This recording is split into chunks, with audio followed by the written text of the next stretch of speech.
Evening, while the rest of the nation watches, Washington has blown up into a caustic partisan fight, and a showdown is coming over the power of the American president.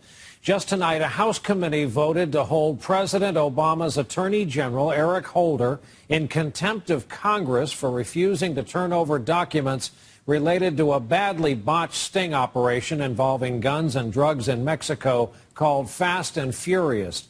This contempt vote comes after the Obama White House, for the first time, invoked executive privilege. Charges of stonewalling and cover-ups are flying, the kind of stuff we first learned during the Watergate era. And for those not following the complexities of all of it, it just looks like more of our broken politics and vicious fights now out in the open. We begin tonight with our Capitol Hill correspondent, Kelly O'Donnell, who was there to see all of it today. Kelly, good evening. Good evening, Brian. There were emotions and allegations of political motives flying today.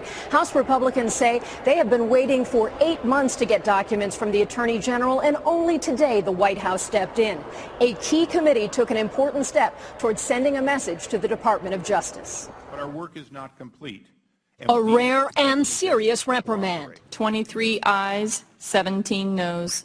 The ayes have it. Eric Holder could become the first Attorney General ever held in contempt of Congress. The Attorney General has refused to cooperate. 5 months before the election, a power struggle between the Obama administration and Congress. It shouldn't have come to this. Nobody likes doing this. It shouldn't be a political witch hunt against the Attorney General of our country and our president in an election year. Today, the White House asserted executive privilege to shield documents from Congress. For more than a year, the House Oversight Committee has been investigating an operation known as Fast and Furious.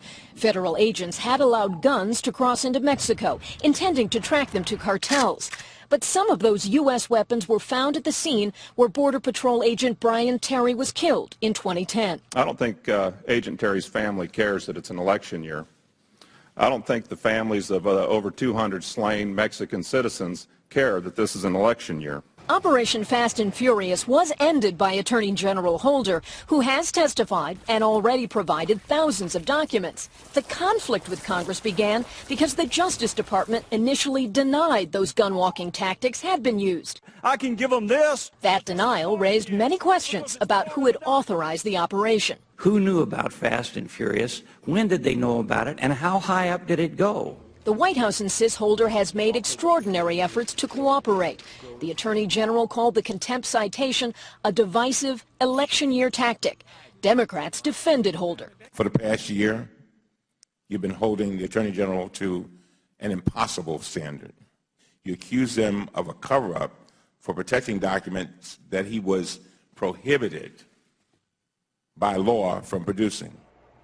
The White House noted today that presidents of both parties have used executive privilege to protect some of their internal conversations. House Republicans say there's still time to avoid this and negotiate a deal, but they still want what they call a narrow list of documents. Brian, if there is no breakthrough, Speaker Boehner says the full House of Representatives will vote next week to hold Attorney General Eric Holder in contempt of Congress. Brian? Kelly O'Donnell starting us off from Capitol Hill tonight. Kelly, thanks.